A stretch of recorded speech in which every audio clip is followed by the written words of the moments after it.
Mozart was a child prodigy who dazzled Europe with his unparalleled talent. At the age of 5, he was already composing, and his music won over kings, theaters, and entire generations. Today, we talk about Mozart, the genius who turned life into eternity through music. Wolfgang Amadeus Mozart was born in 1756 in Salzburg, a small city in the Holy Roman Empire. From an early age, he showed extraordinary musical talent. His father, Leopold Mozart, was a violinist and composer, and became his first teacher and main guide. At the age of 5, Wolfgang was already composing small pieces for keyboard and violin, and just 1 year later, he was giving concerts before European nobility. His childhood was marked by constant touring with his sister Nannerl, who was also talented at the piano. The image of the child playing blindfold or improvising fugues in front of kings and emperors made him a true phenomenon of his time, a prodigy who aroused admiration wherever he went. Mozart's travels through Europe during his childhood were an incomparable education. He visited Paris, London, Munich, Vienna, Rome, cities that were the nerve centers of musical culture in the 18th century. There, he came into contact with a wide variety of styles, the elegance of French music, the vitality of the Italian style, and the depth of the German tradition.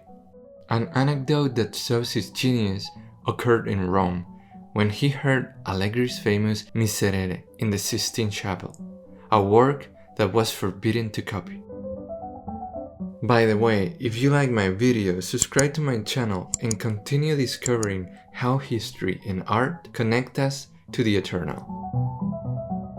In 1770, at just 14 years of age, Mozart traveled to Rome. There, in the Sistine Chapel, he heard Gregorio Allegri's famous Miserere, a sacred work that the church considered so special that it was forbidden to copy or perform it outside the Vatican.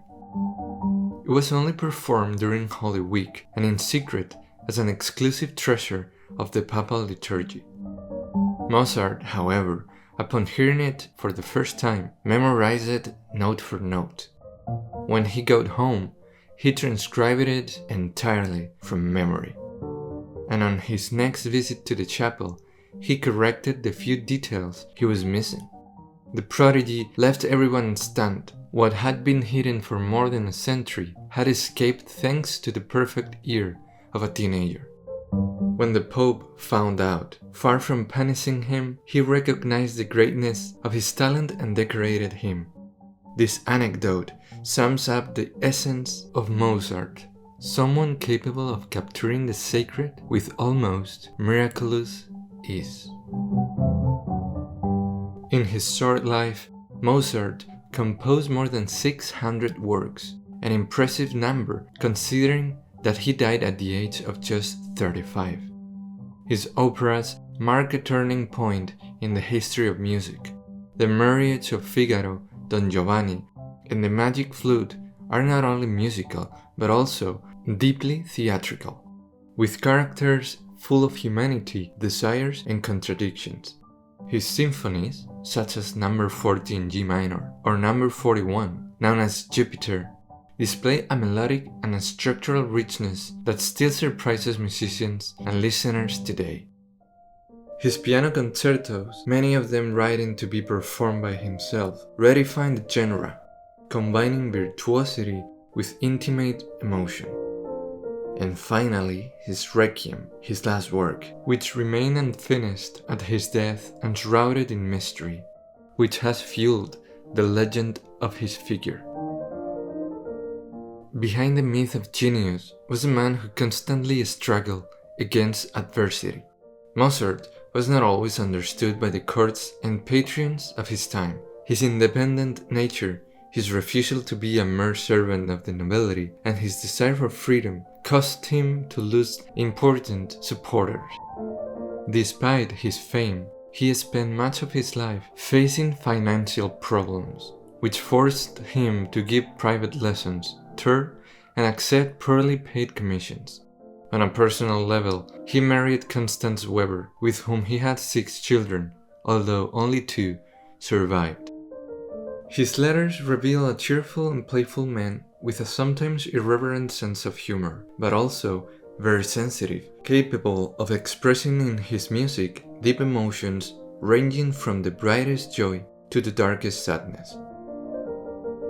Mozart possessed what is known as perfect pitch, an ability that allowed him to recognize and reproduce any note without reference.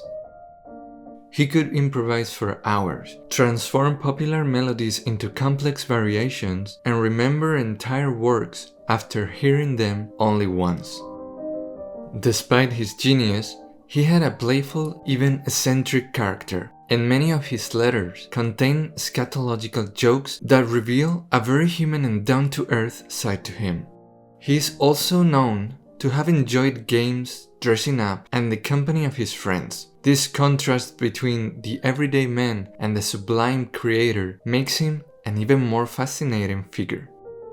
By the way, you can really help me out by subscribing to the channel or hitting the like button so I can keep bringing you content like this one. Mozart's life ended too soon. In December 1791, at the age of only 35, he fell seriously ill and died in Vienna. The exact cause of his death remains a matter of debate. Some doctors speak of rheumatic fever, others of kidney infections, and there has been speculation about poisoning, although this has never been confirmed. What is certain is that in his final days, Mozart was convinced that someone had poisoned him and worked obsessively on his requiem, which he considered a mass for himself.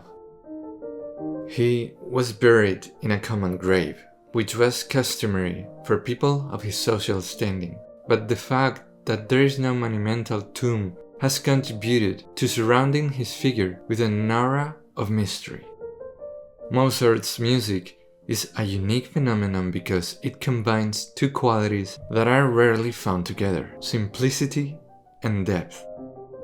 At first glance, his melody seems light, clear, even easy to follow. But beneath that surface lie musical architectures of perfect complexity. Each note is placed in its exact place, as if the work had always existed and he had only discovered it. This makes his music accessible to anyone. A child can hum a Mozart tune, but also fascinating to the most expert listener, who finds infinite layers of meaning in it. That ability to speak to everyone on every level is what makes Mozart a universal bridge. His music is not for elites, it is for human beings as a whole. For many, listening to Mozart is more than just an aesthetic pleasure. It is a spiritual experience. His work conveys a harmony that seems to reflect a greater order, a balance that transcends the human. Some philosophers and theologians have seen in his music a way to approach the divine, as if his melodies were an echo of God's language. And although no one can answer with certainty, it is inevitable to wonder: will Mozart's music be what we hear when we die, when we cross over to the other side? Perhaps that is why, when we hear his notes, we feel a mixture of peace and mystery, as if he were preparing us for something eternal.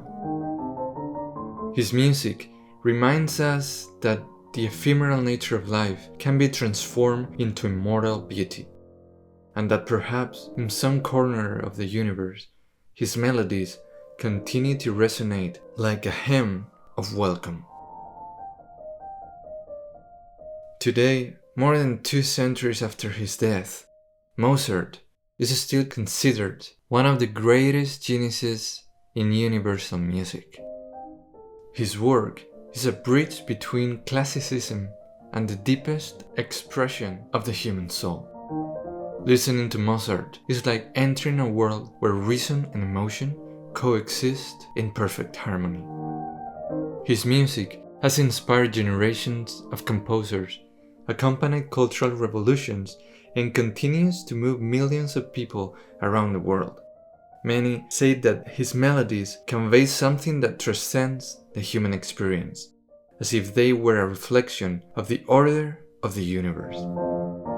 Mozart, with his short but intense life, reminds us that genius can be as fleeting as it is eternal. Mozart lived only 35 years, but in that brief span, he was able to open a window onto eternity. His music speaks to us of the human and the divine, of the lightest joy and the deepest pain, as if each note reminds us that existence is fragile but at the same time infinite. Listening to Mozart is to feel that the universe has a secret order and that for a moment everything fits together. Perhaps that is his true legacy, to remind us that beauty, though fleeting, is capable of defeating time.